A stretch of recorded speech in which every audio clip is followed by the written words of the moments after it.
FTEs working on this. You can see it peaked in 2004. In previous years, I had also asked for peak years, and that'll be something that you'll see in the larger report. And the loss down to 1,400 or so now is a significant loss from when you all hit your peaks. In Georgia, it went from in the 80s to what will be on November 1st, 3. And so it's actually, that's not quite true, because I think the state records center folks were included, so I'm not exactly sure, but it's a big drop. And a similar situation happened in South Carolina. You may remember they had up above 120 at one point several years ago, and they're down to a relatively small staff now. But the more significant number, or a similar significant number, is how many FTEs you all have per 100,000 feet of records. So that in 2004 you had nearly 63 people for every 100,000 feet of records that you were dealing with collectively. Now you're close to 40. So it's a 20% or a third. You've lost a third of the people that you had to deal with the records, because the records themselves have gone up in terms of quantity. Becky, go to the next slide. This is the feat, and the stunning number to me is on that second band, where in between 1994 and 2004, an average increase per year in feet of 58,534.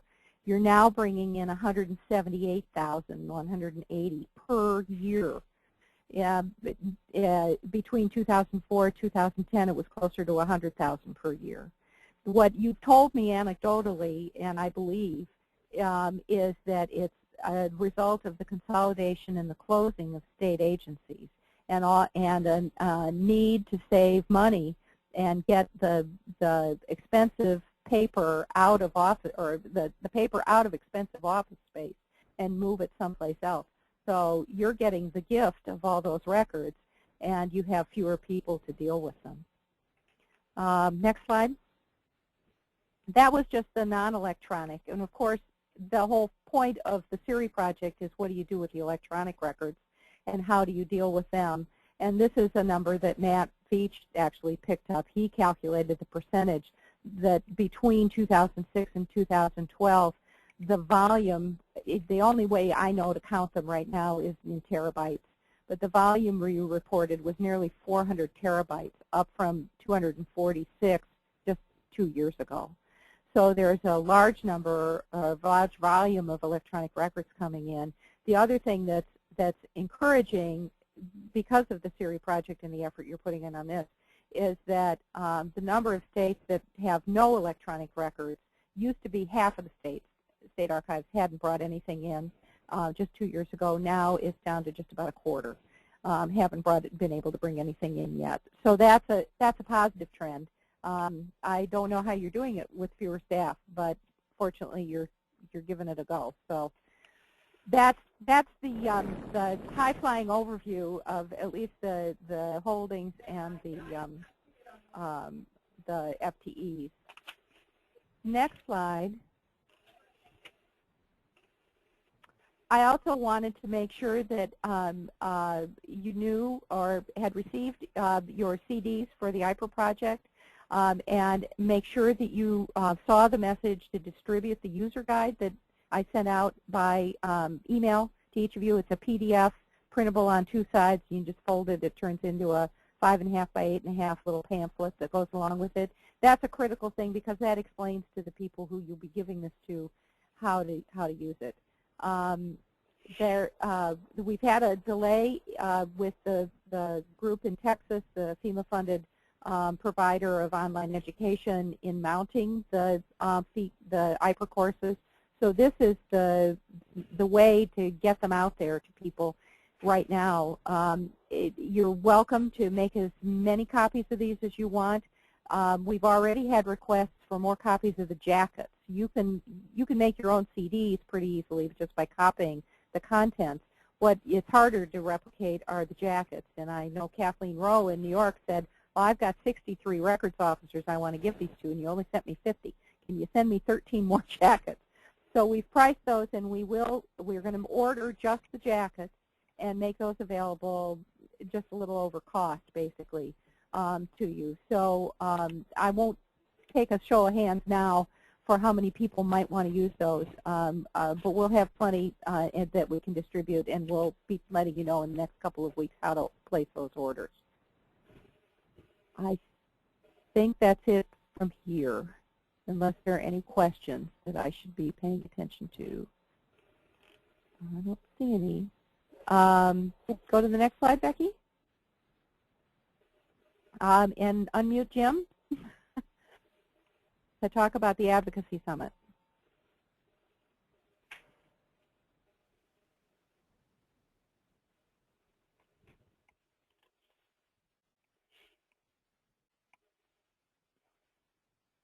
Jim, can you hear us?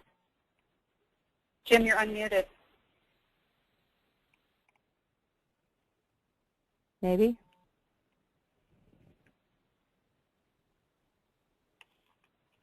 Jim, you're unmuted. No, I don't think he is, because we keep getting that background noise. I'm here now. Sorry. Oh, there you are. Can you hear me? Yeah, Thank you. That's Sorry good. about that. CoSA is going to be hosting an Advocacy Summit in December with the leadership of SAA, NAGARA, and possibly the National Archives to talk about the direction of the field, the archival community, and trying to set joint goals for lobbying efforts and awareness issues so that all of these organizations related to the archives community can be working together in a common direction. And so we're looking forward to that. That's going to be happening in Maryland, in Annapolis. We've invited we've invited representatives from SAA, NAGARA, and NARA, and I think they're all sending a couple of people to the meeting. So we'll have more to report after that happens, but we wanted to keep you all posted. And if there are things that you would like to make sure that we address at this meeting, please forward those to Vicki, Kathleen Rowe, Matt Beach, or I, so that we can make sure they're included in the agenda and we'll get discussed that day. We have about 4 hours set aside on December 8th, I think it is, to discuss the Advocacy Summit. The other thing we wanted to mention was that Vicki mentioned in passing the Georgia State Archives and the issues that they're facing. The good news is we're making, or they're making, some progress. Governor Deal of Georgia announced last week, I believe, and I hope we sent this out to all of you, that he's found, or they're working on finding $175,000 to keep the archive staff from being eliminated, the 7 employees that were planned to be eliminated there. And so the archives will remain open. They don't believe they're quite out of the woods yet and are looking to hire a lobbying firm to work with the legislature to try and get adequate funding in the next legislative cycle. And Vicki, you might want to, I don't know, is there anything you want to add to that before I move on to the ancestry stuff? I don't believe so. Okay. The next thing is you probably all saw, or you may have seen, that Ancestry.com is being bought out. They made an announcement a couple of days ago about a $1.6 million deal, I'm sorry, billion-dollar deal. They're being bought out by a European venture company. And the reason it's important to CoSA is because obviously many of us work with Ancestry, but also because they have traditionally been significant sponsors of CoSA, and so we're told that there shouldn't be any impact in any of that. But there likely will be some kind of change in our relationship going forward, and it may be positive, so we'll see where that leads us. With that, I'd like to turn it over to the SERI committee.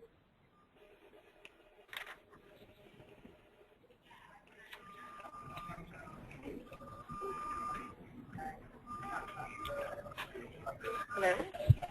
I've unmuted the SERI people. Okay. It looks like Becky's having some difficulty with the slides. Can you guys hear me, though? Yeah, yes. I'll see if I'll take the presenter's thing back and move the slide forward if I can. Okay. Well, This is Beth Shields, and I'm going to get started. Today we're going to spend a few minutes discussing the digital preservation capability self-assessment, and there's some changes that have been made to it. So most of you are probably familiar with the self-assessment, or maybe were involved in completing it for your state.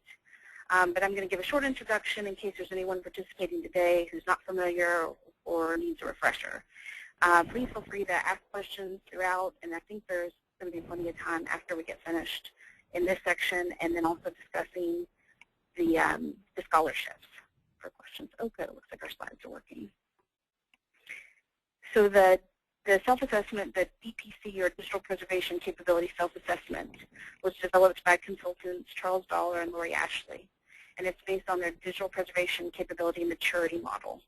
Okay, and that model is based on ISO 14721, ISO 16363, and best practices. I think that they had been using some sort of self-assessment informally with their clients, but this was the first broad application of the self-assessment that's been used. And we were very pleased that all 56 states and territories completed the self-assessment in May and June. So Becky, if you move to the next slide. So I just want to go through the objectives of the self-assessment. The self-assessment was designed to benchmark current capabilities to preserve and provide access to long-term and permanent government records in every state and territorial archives, to support development of incremental digital preservation capability improvement roadmaps that will support long-term planning for digital preservation, and also to help repositories to establish priorities and to communicate effectively with their stakeholders. Next slide, please. So I want to get into kind of the nuts and bolts of the self-assessment, or the organization of the self-assessment. It's divided into 15 components. And Becky, so go ahead and flip to the next slide. Thanks. You can see the components: digital preservation policy, digital preservation strategy, governance, collaboration, technical expertise, file formats, designated community, electronic records survey, ingest, archival storage, media and device renewal, integrity, security, preservation, metadata, and access. You can flip back to the previous slide on the organization. So each of these 15 components are composed of levels, and levels 0 through 4. And each level is made up of statements. So some levels have one statement, and other levels have multiple statements. So when everyone took the self-assessment, they didn't actually see the levels on the screen, and that's something that may be changing. And because each component and each level vary by the number of statements, each component is scored differently or considered a separate portion of the self-assessment. However, the overall score for each component was defined by 5 stages. So you could look at your stage of your digital or your electronic records program, and that went from nominal, minimal, intermediate, advanced, and optimal. And I think that you would have seen that on your report that you received at the end of the self-assessment on your scoring page. Any questions so far? I think can we do chat, or anyone can come in and ask questions if you've got it. If not, we'll flip forward and slide. So we've already reviewed this one. I'm going to move ahead to revisions to the text. So there's 2 parts that we're going to talk about, and that's revisions to the text and revisions to the scoring. And I'll start with the text. We chose to revise the language or text in the statements for a few different reasons. One was to take into consideration all the feedback we received from states and territories after they completed their assessment. And this feedback really gave us some leverage with Lori and Charles to implement changes that maybe we previously identified, but it also pointed out some unforeseen issues with the language. For example, we removed some statements altogether that didn't seem to fit for the states or for the programs. For example, we removed the statements that said a repository serves as a model for 3 or more states. Second, we revised some ambiguous language to make the statements more explicit. I think there was some various ways to interpret some of the statements or some of the components, and so states answered differently. And we worked to make the language consistent between each component. One change that that you'll see in the revised self-assessment is Lori and Charles chose to replace the term compliant or partially compliant with what they preferred as conforming ISO 14721. And that may refer to the repository or something like the DIPs or APEs, and that's done throughout. And we also streamlined some of the components by combining statements or to make sure that components do not have overlapping statements or concepts within those. And we'll see some examples of these in a few minutes. Secondly, we can go to the next slide, I'm sorry. Oh, okay, for rescoring. So we also did some revisions to the rescoring. There were some anomalies due to programming errors, and this was due in part from the complexity of the self-assessment and the levels within each component. Originally, the components were all scored using the same scoring method. Whatever was the highest level selected was the score that the state received. But this did not account for components that were designed to require the selection of lower levels or a combination of actions within the repository. So again, please feel free to type in the chat if I'm losing anybody here, if this isn't making sense to anyone. But we think that the revisions to the text should help with this. And we've also revised the scoring logic for each component to ensure that everyone receives credit for accomplishments within the repository. But also taking into account the design of the self-assessment. So essentially what we're saying is, in the previous scoring, if there were two statements within the level 4, the highest level, and you selected only one of those, you would receive a 0 because you're not selecting both statements within level 4. However, it didn't take into consideration that if you selected one of the level 4 statements, it could have corresponded to a lower level statement that was similar, and it would have given you credit. So what we found, the states weren't receiving all the credit that was due to them. Okay, but the new scoring will ensure credits given to the states. And I think it will probably be easier to understand if we move to some examples. So Becky, if you'll pull up component 12 from the samples. I hope everyone can see this. So at the top, we've got the original text that you would have seen when you were completing the self-assessment, and below it you have the revised text.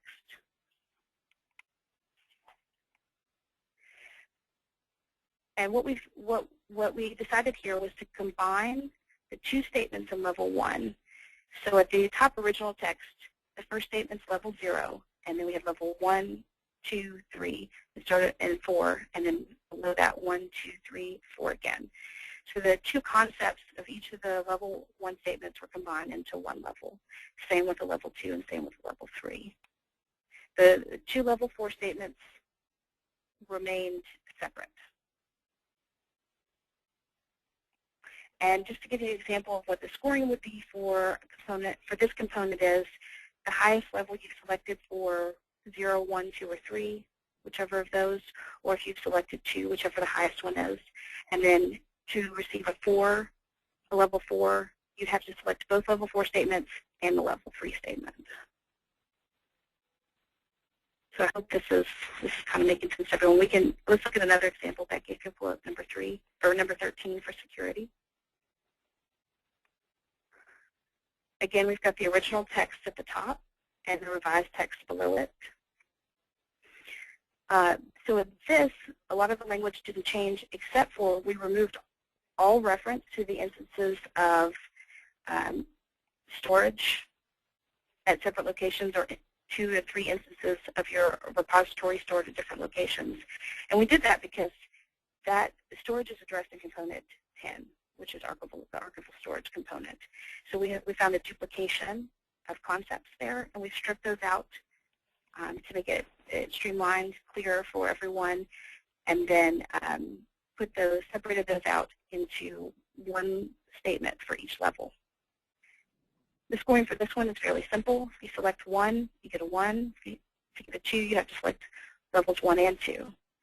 To get credit for 3, you have to select levels 1, 2, and 3, and 4, you'd have to select all the statements. Any questions about those? All right, we can change to the next slide. Thank you. So next steps, and what does this really mean for everyone? We were able to map the original text to the revised text for almost all of the statements. There were only a few statements at level 3 and level 4 that did not map, and this only affects a small number of states. So what we're going to do is contact them soon to follow up, and for the select number of states, it's usually only going to be one question. We want to receive some clarification to make sure that we assign the correct score for that component. And the revised results will be used to assess progress within the states and will be used for the IMLS grant to determine which states will attend the Introductory Institute. And at the end of the grant, the self-assessment will be retaken as an outcome of the grant. And we also hope that states will be able to use their self-assessment results within their state to gain assistance and resources for their electronic records programs. We're hoping that the revised results will be distributed in the next month or so. Most states will not see a different score. What they will see is the mapping of their selections to the new language. So you can see with what you selected in May and June and how that fits into the revised self-assessment. And then we're going to work to have the revised self-assessment available online for states and territories to retake as often as they like and to automate the process of scoring. And that's it for me, but I'm open to any questions. Or if Matt Beach has worked on this with me, if he's got anything you'd like to add.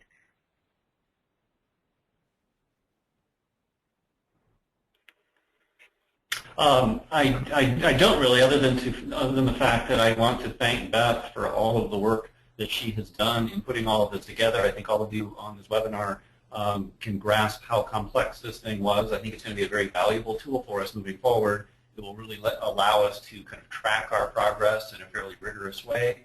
But it has been a bit of a challenge, and so I thank Beth very much for all the work that she's done.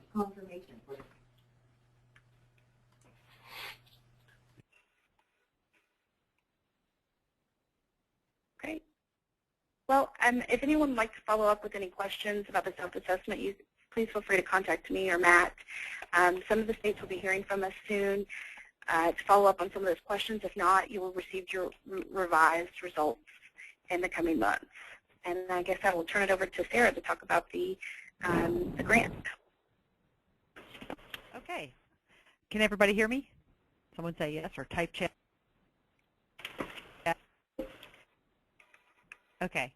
I'm assuming I'm unmuted. If someone will give me a chat if nothing's going on. Let's change gears briefly. My name is Sarah Kuntz, and I'm going to talk with you about the SERI Education Subcommittee and our work to support the IMLS grant that we just started under October 1st.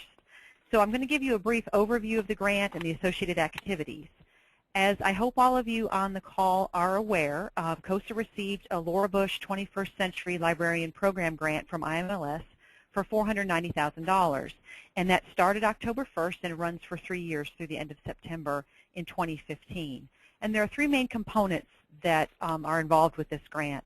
The first, and what we're going to spend most of our time on today, will be the scholarship money to attend training.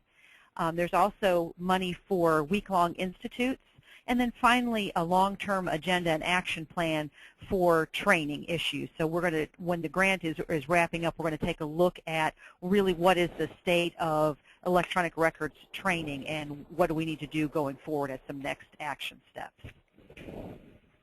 Next slide. Okay, first a few words about the scholarship piece of the grant. For the duration of the grant, there will be scholarship money available for each state and territory, and you may request up to $1,000 in scholarship money.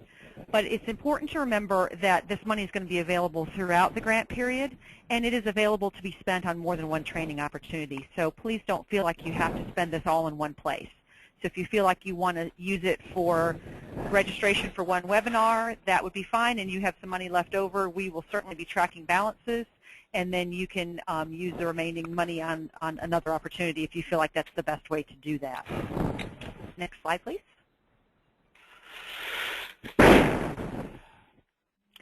Okay, so here are some ideas for how to use your scholarship money. Certainly the grant already has provisions for using the money on existing training. What would that be? That would be things like the Best Practices Exchange. It's coming up in Maryland in December, NAGARA e-Records Forum, the DAS program out of SAA, Lyrasis e-Records classes, the DigSeeker program that's conducted at the University of North Carolina at Chapel Hill. So those are all existing training that would certainly be appropriate for using your scholarship money. And the Education Subcommittee is in the process of developing a sort of a pre-approved training list just to get you going, thinking about ways that you could use that money. But we also want you to be thinking about other ways that you could use your money, and that might be maybe you want to bring someone on site. You want to pay for a trainer to come to your staff and do training. That would certainly be appropriate. Maybe you want to partner with another state and do a regional training opportunity where you bring someone on site or have a workshop. That would also be appropriate. Or maybe you find an accredited course on an IT-related subject. We'd like to hear from you about that because that might be an appropriate use as well. But let's talk for a minute about what is not covered. We are going to follow the federal rules, so unfortunately that is going to exclude spending this money on going to foreign countries. And in addition, we're taking some lessons learned from the IPRO project and the IPRO grant, and there's going to be a few things that will be excluded if you do choose to use your money for on-site training. And that would be, we shouldn't be using this money for meals for participants. It's fine to pay a per diem for instructors, but federal regulations are pretty strict about what you can use meal money for on-site training, so we're going to avoid that. And also, if you're doing something on-site and you're bringing an instructor on-site and you want to have giveaways to participants, like maybe you want to give them a flash drive with materials or a lanyard or something like that, there can't be any personalization of any giveaways to participants. So again, we're going to kind of follow the federal guidelines, and if you have any questions about that, we're more than happy to ask. But for the most part, you know, we're pretty flexible unless it be something the federal government would not allow. Next slide, please. Okay, so how would you apply to use the scholarship money? Well, the Education Subcommittee has developed some documents for this process, and the first thing is sort of like a cover document, and we're calling it the process document, and that will cover the basics of the application and the reimbursement process. There's also going to be a brief application document that will be a fillable PDF, and you'll submit that each time you want to use grant money. And make sure, and we'll go over this in a minute, that on that application document you provide some detail about what you expect the SERI grant money to cover in terms of cost, so we know what you're asking for. And again, we're following federal rates and CoSA reimbursement guidelines in terms of the way you would get your money. The last bullet on this slide says feedback required for reimbursement. What does that mean? Well, that means that part of this grant is to assess current training that's available. So we want to hear back from you. What did you think of that conference? What did you think of that webinar? Or something like that. So the committee is developing a small series of questions that will be given to you via an online survey. That feedback will be required before you get reimbursement, so just be aware of that. It will not be a lengthy survey by any means, but we do want to hear from you what you liked or didn't like, or any suggestions for changing an existing training program. Okay, next slide. Okay, this is an image of the process document that will soon be mounted on the website. It's going to contain links in that document, so it'll link out to the CoSA reimbursement rules. It will link out to that pre-approved training list that I mentioned and other information like that. This is just a simple one-page document. You know, it'll say who you send it to and all those sorts of things. So that'll be the first thing you can look at if you have questions about applying for the scholarship money. Okay, next slide. And this is an image of the first page of the application document. And as I said, this will be a fillable PDF. It's really about a page and a half. It's not 2 full pages. It's a little bit difficult to see, but the main points that we're trying to get across in this application is we wanted to keep it simple. And in the top block, what we're really after is who is going to be sort of the ringleader of the, I'm sorry, I'm getting a little bit of feedback there. Who is going to be the person that's the point of contact? So if you're doing a webinar and you're going to have several staff members attend, we just need the name of the main contact in your state. Or if you're the person going to BPE, we need your name, because we're going to be asking you for the feedback on that. So that's the top block, just some applicant information. Then in the block about the training piece, we want to hear a little bit about where you're going and what you're going to be doing. And then the bottom of that block, there's a place for you to write a little bit of free text about how you think this training opportunity will assist your staff. That becomes a very important block if you are asking for money for things that are not on the pre-approved list. So that's really a place for you to give the SERI steering committee some information about, hey, I want to bring this instructor onto my staff. I'm going to be training 20 people, and here's what we're going to get out of it. We need to hear a little bit about that. So that's some extra information to put in there. It doesn't need to be a long essay. You certainly can attach any other additional information you need to, but we just really need some basic information about what you're after with that training. And then the next block will be about your expenses, and that's the spot where I said you should detail what are you expecting the grant to cover. So if you're expecting scholarship money to cover that, we need it in there. If it's a case where I'm going to BPE and all I'm asking for is registration, you don't need to put in all the other expenses that are going along with it. So if anyone has any questions on that, please feel free to ask. But we tried to make this application fairly straightforward. Next slide, please. Okay, let's talk a little bit briefly about the other major portion of this grant, the week-long institutes. There will be 1 beginning institute and 3 advanced institutes throughout the course of this grant. 24 states will be attending the beginning institute, and as Beth said, that will be tied directly to the self-assessment scores for the survey that we just completed.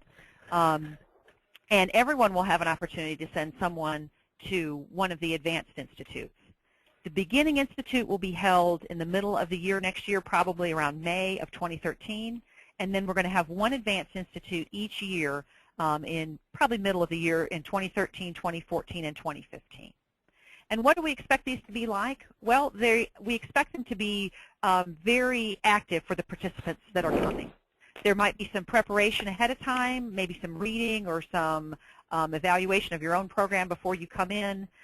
We expect there to be a lot of hands-on work, some lectures from the instructors and things like that, and you're going to come away with an action plan and with some steps that you want to take back at your own institution. And there will be follow-up webinars to sort of build that cohesiveness with the participants and build a community amongst ourselves where we can talk these issues through and have some collaborative engagement.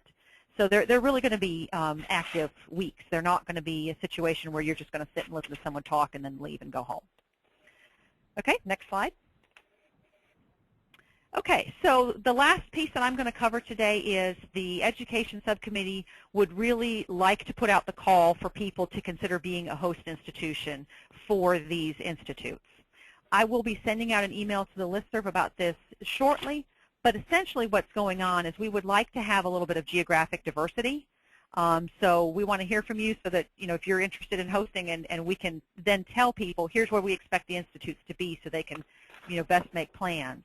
And while there's only going to be 24 required participants at each institute, we are asking that if you are a host institution that you find classroom space for probably 30 to 35 students. We've had some requests for people to send an extra staff member if you have your own extra money. I know that happened with the IPRO Summit, that we were able to send an extra person if you had the funding to do that. So we want to make a little bit of wiggle room there, not just restrict it to 24 people. We would like spaces with internet connection, projector laptop, and probably a good idea to have the ability to make some copies in case something comes up along the way during that week. We're also looking to keep our institute expenses fairly low in terms of overhead. So we're encouraging people to think about partnering with a nearby university if there's a moderate housing option that you could provide for us, because the lower the costs are, the better off we'll be with this. And I think we've tried to budget for fairly moderate priced housing throughout the institution budget. So as I said, if you can find a university nearby to partner with, that would be great. The other piece about being a host institution is that there are some expectations that you would participate in the cost share for this grant. So the grant is written such that a host institution is going to be expected to provide 40 hours of cost share time from 2 staff members. So that's basically 80 hours of time. And that's going to be helping with the logistics, like the planning and those sorts of activities. But we are asking that you put a little skin in the game if you're going to be a host institution and help out with a little bit of that cost share. And I can certainly answer questions about that if you have any. So as I said, I'll be sending out an email soon about being a host institution. If you know that you want to use the scholarship money for this year's BPE, certainly let me know, and we can get you the process document and the application right away.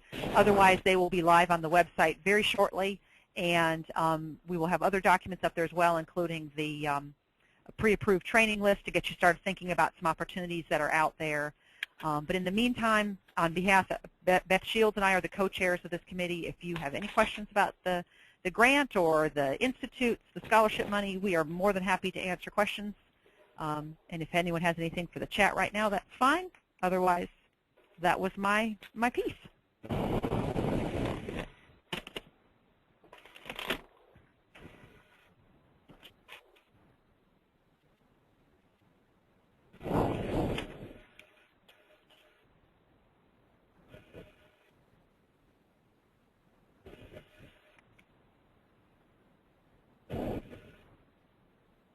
Who's up next?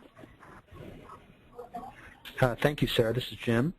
And I just want to thank everybody for participating. I think we have a couple of slides left. One is future CoSA web conference. Our next one is scheduled for November 15th, and it's going to be a more thorough report on the State Archives and Records Management survey that we just completed. And in December, we'll do a wrap-up for the year, talk about the plans for 2013, and also introduce everyone to our new Executive Director, Ann Ackerson.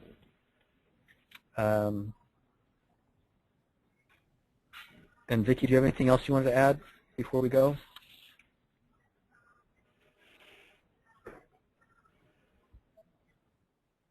Would add is that we're in the process of setting up the SHRAB section in Basecamp, so you'll be hearing more about that very soon. So we'll have another thing to add to this Stay Connected page next time.